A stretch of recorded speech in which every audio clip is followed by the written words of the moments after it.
BA second year में अपना America का संविधान चल रहा है विद्यार्थियों, जिसमें विशेषता है। पहले अध्याय में हमने बताया भी था कि अमेरिका का संविधान एक फिलाडेल्फिया सम्मेलन में बना था। कौन से सम्मेलन बना था? फिलाडेल्फिया सम्मेलन बना था। अमेरिका जो 4 जुलाई 1776 को आज़ाद हुआ, 1787 में संविधान बना और 1789 में संविधान लागू हुआ था। ये चीज जानने के बाद अब हम संविधान की विशेषताओं को जान लेते हैं कि अमेरिका का संविधान जो विश्व का एक छोटा संविधान है, संविधान संशोधन में कठोर विधि है, आसानी से संशोधन नहीं होता है। ब्रिटेन का संविधान तो लचीला है, संशोधन बहुत सरल तरीका से हो जाते हैं। अमेरिका में कठोर विधि है और यही कारण है कि आज अमेरिका में अब तक मात्र 26 संशोधन हुए। अमेरिका का संविधान जो बहुत छोटा है, उसमें एक चीज देखने को मिलती है, निहित शक्तियों का सिद्धांत। एक चीज वहां और भी देखने को मिलती है कि अमेरिका में जो संविधान है वो छोटे होने की वजह क्या है कि वहां एक शब्दावली है, कानून की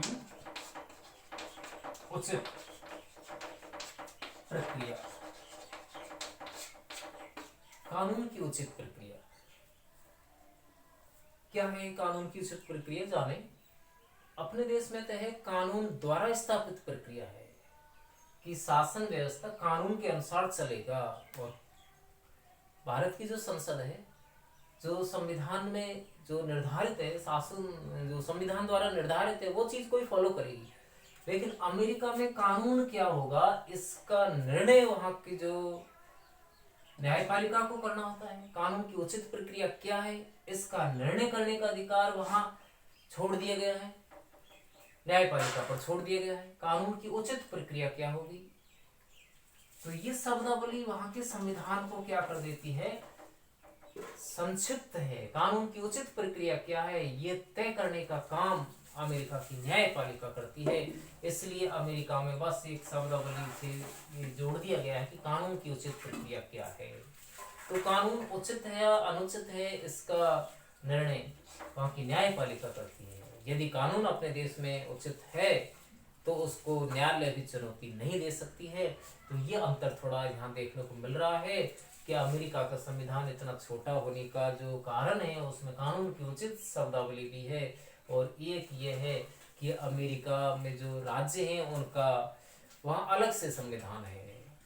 भारत में ऐसा नहीं है। भारत में तो सभी राज्य जो हैं उनका केंद्र के संविधान में ही है, भारत के संविधान में ही उसकी व्यवस्थाओं का उल्लेख किया गया है।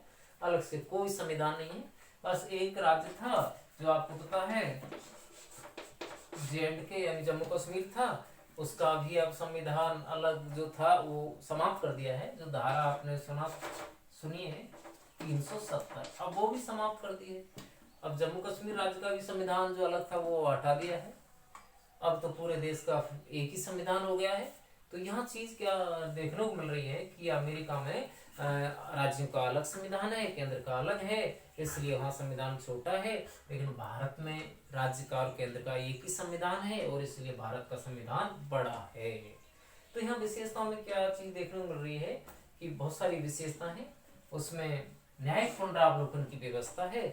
और न्यायिक पुनरावलोकन से मतलब यह है कि अमेरिका में इसकी शुरुआत हुई और भारत में आज जो न्यायिक पुनरावलोकन है वो व्यवस्था अमेरिका से ही ली गई है। इसकी शुरुआत एक मुकदमा हुआ था अमेरिका में, नाम है उसका मारवरी बनाम मेडिसन। इस मुकदमे से शुरू हुआ है ये। दोबारा सुने, न्यायिक पुनरावलोकन की जो व्यवस्था है अमेरिका से शुरू हुई। अमेरिका में 1803 से शुरू हुई। मुकदमा था मारवरी बनाम मेडिसन, इससे शुरू हुआ। आज भारत में भी न्यायिक पुनरावलोकन देखने को मिलता है, जो कहां से लिया है, अमेरिका से लिया है। अगली विशेषताएं हम देखें तो क्या है कि मौलिक अधिकारों की व्यवस्था है। तो अमेरिका में जो मौलिक अधिकार है, सबसे पहले हम बात करें तो मौलिक अधिकार कहाँ देखने को मिले, अमेरिका में देखने को मिले। अमेरिका में प्रथम 10 संशोधनों के द्वारा इनको जोड़ा गया था, मौलिक अधिकारों को। तो आज अपने भारत देश में जो संविधान में जो मौलिक अधिकार है, उनका जो प्रेरणा स्रोत है वो कहाँ से है, वो अमेरिका से हैं। तो अमेरिका से जो मानो आज भारत के जो संविधान का भाग 3 है जिसमें मौलिक अधिकार हैं वो अमेरिका से लिए गए हैं, अमेरिका से प्रेरित हैं।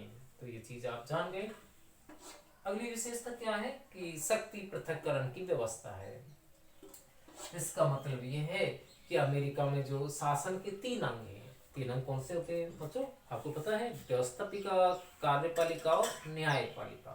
तो जो शासन के जो 3 अंग हो गए, जब 3 अंगों के बीच शक्तियों का विभाजन कर दिया जाता है कि व्यवस्थापिका कानून बनाएगी, कार्यपालिका कानून को क्रियान्वित करेगी और न्यायपालिका न्याय करेगी, तो ये बातें जो देखने को मिलती हैं, यानी 3 कार्य को 3 अलग अलग अंग अपने क्षेत्र में रह करके काम करते हैं, तो वो कहलाती है शक्ति पृथक्करण की व्यवस्था, पावर सेपरेशन सिस्टम। तो शक्ति पृथक्करण का सिद्धांत अमेरिका में है। अब आप कहेंगे कि भारत में भी ऐसा है। भारत में है, लेकिन भारत में शक्ति पृथक्करण यहाँ इतना नहीं है जितना कि अमेरिका में है।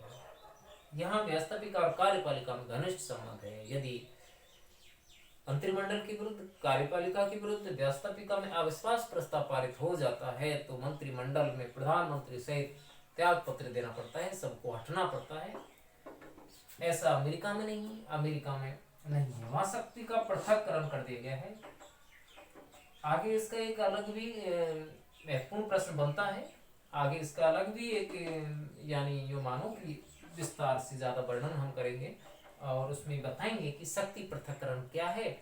इतना जानना है यहाँ तो आपको विशेषता में कि शासन के 3 अंग होते हैं, तीनों अपने अपने क्षेत्र में स्वतंत्र होते हैं, स्वतंत्र करके काम करते हैं। जैसे कि और इसको जाने कि जैसे व्यवस्थापिका कानून बनाएगी, कार्यपालिका लागू करेगी और न्यायपालिका न्याय करेगी। तो इस चीज को क्या कहेंगे? शक्ति पृथक्करण कहेंगे, जो कि कहाँ देखने को मिल रहे हैं? अमेरिका में। तो ये शुरुआत भी अमेरिका में हुई। आगे है कि नियंत्रण और संतुलन का सिद्धांत भी है। इस शक्ति पृथक्करण की जो व्याख्या की थी, एक नाम आता है मॉन्टेस्क्यू। मॉन्टेस्क्यू, ठीक है ना? तो ये मॉन्टेस्क्यू क्या है? शक्ति पृथक्करण सिद्धांत का प्रणेता रहा है। लेकिन जब अमेरिका में उसको लगा कि इस शक्ति पृथक्करण को अपनाने से तो शासन में अव्यवस्था हो सकती है, कोई भी एक अंग तानाशाह बन सकता है, निरंकुश बन सकता है, इसी चीज को देखते हुए अमेरिका में शक्ति पृथक्करण के साथ साथ, ध्यान से सुने, इसी चीज को देखते हुए अमेरिका में शक्ति पृथक्करण के साथ साथ एक और सिद्धांत जोड़ दिया गया है और उसका नाम है नियंत्रण और संतुलन का सिद्धांत। इसका मतलब ये है कि एक अंग पर दूसरे अंग का भी नियंत्रण होता है। जैसे कि अमेरिका में जो युद्ध की घोषणा राष्ट्रपति करता है, दूसरे देश से संधि और समझौता कर रहा है, तो उसके लिए सीनेट की अनुमति जरूरी है। तो ये क्या हुआ? नियंत्रण हुआ। तो ये व्यवस्था भी अमेरिका में है। अगली विशेषता क्या है अमेरिका में? कि दोहरी नागरिकता है। अपने यहाँ तो भारत में इकहरी नागरिकता है। भारतवासियों को राज्य की अलग से कोई नागरिकता नहीं दी गई है, देश की ही नागरिकता है, एक ही नागरिकता है, अलग से कोई नहीं है। यानी व्यक्ति भारत के नागरिक है, किसी राज्य के नहीं। अमेरिका में ऐसा नहीं है। अमेरिका में दोहरी नागरिकता है, डबल सिटीजन है वहां पर। एक तो केंद्र की नागरिकता और एक राज्य की नागरिकता, यानी वो नागरिकता जिसमें व्यक्ति रहता है, जिस राज्य का निवासी है उसकी नागरिकता, और एक देश की नागरिकता। तो ये अमेरिका में है। दोहरी नागरिकता भी वहां क्या है? विशेषता है। आगे है कि अमेरिका में जो संवैधानिक दृष्टिकोण है वो व्यक्तिवादी है। व्यक्तिवादी से मतलब क्या है कि व्यक्ति के हितों को देख करके वहाँ संविधान सभा ने संविधान बनाया था। उसमें एक तरीका से जॉन लॉक की विचारधारा भी देखने को मिलती है। जॉन लॉक का व्यक्तिवादी उदारवादी दृष्टिकोण भी देखने को मिलता है।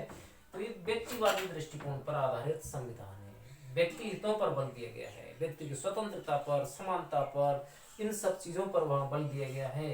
तो ये विशेषता है। निहित शक्तियों का सिद्धांत जो कि अभी बता दिया है, इसमें और थोड़ा जान लें कि निहित शक्तियों से मतलब क्या है। कि इसमें केंद्र सरकार की शक्तियों का उल्लेख कर दिया गया है। अपने यहाँ जैसे आपको पता है 3 सूची है, संघ सूची, राज्य सूची और समवर्ती सूची। उनमें शक्तियों को बांट रखा है। अमेरिका में क्या कर रखा है कि केंद्र सरकार की शक्तियों का ही उल्लेख कर रखा है, बाकी शक्तियों का कोई उल्लेख नहीं कर रखा है। तो बाकी शक्तियों पर, बाकी विषयों पर जो कानून बनाते हैं वो वहाँ राज्य बनाते हैं। तो निहित शक्तियों का सिद्धांत है, यह अमेरिका संविधान की एक विशेषता है। वहां पर आगे है प्रतिनिधित्व लोकतंत्रात्मक शासन व्यवस्था है। इसका मतलब ये हुआ कि अमेरिका में जो राजतंत्र नहीं है, वहाँ जनता के चुने गए प्रतिनिधि होते हैं और वो प्रतिनिधि शासन का संचालन करते हैं। तो इस तरीका से वहाँ प्रतिनिध्यात्मक लोकतंत्र है। इस प्रतिनिध्यात्मक लोकतंत्र के साथ साथ कुछ जो हाँ राज्य हैं उसमें कुछ रूप में वहाँ प्रत्यक्ष लोकतंत्र भी देखने को मिलता है। वैसे प्रत्यक्ष लोकतंत्र यदि किसी देश में है तो वह स्विट्जरलैंड में है, लेकिन अमेरिका में भी कुछ थोड़े बहुत क्षेत्रों में प्रत्यक्ष लोकतंत्र वहां देखने को मिलता है। बाकी पूरे देश में वहां प्रतिनिध्यात्मक लोकतंत्र है, यानी प्रत्यक्ष लोकतंत्र की जगह पर अप्रत्यक्ष लोकतंत्र है। जनता प्रतिनिधि चुन देती है और वो प्रतिनिधि शासन का संचालन करते हैं। इस तरीका से यहाँ विशेषताएं हमने देखी। इससे पहली वीडियो में कुछ और भी विशेषताओं पर हमने जिक्र किया था, जैसे अध्यक्षात्मक शासन है, जैसे कि लिखित संविधान है, निर्मित संविधान है, संक्षिप्त संविधान है। तो ये विशेषताएं थी वहाँ। तो यहाँ और भी ये विशेषता है। इस तरीका से अमेरिका के संविधान की यहाँ विशेषताएं पूरी हो जाती हैं। अमेरिका संविधान की निर्माण की बातें हमने बता दी थी कि अमेरिका जो अंग्रेजों की गुलाम था वो एक दिन क्या है आज़ाद हो गया, अमेरिका में संविधान बनाया गया और अमेरिका एक लोकतंत्रात्मक संप्रभु गणराज्य है। जैसे भारत एक संपूर्ण प्रभुत्व संपन्न लोकतंत्रात्मक गणराज्य है, वैसे अमेरिका भी एक संपूर्ण प्रभुत्व संपन्न लोकतंत्रात्मक गणराज्य है। अमेरिका संविधान की भी अपनी प्रस्तावना है, जैसे अपने भारत की एक प्रस्तावना है। तो यहाँ बहुत सारी विशेषता हो गई और यहाँ इन विशेषताओं के साथ ही ये पहला जो अध्याय है अमेरिका संविधान का निर्माण और उस संविधान की विशेषताएं पूरी होती हैं। तो प्रश्न कैसे आता है, अमेरिका संविधान क्या है, उसकी महत्वपूर्ण विशेषताएं लिखो। तो ये महत्वपूर्ण विशेषताएं जो हमने आपको बताई ये अमेरिका संविधान की विशेषताएं, और इस पर प्रश्न आ भी जाता है कि अमेरिका संविधान की विशेषताएं कौन कौन सी हैं।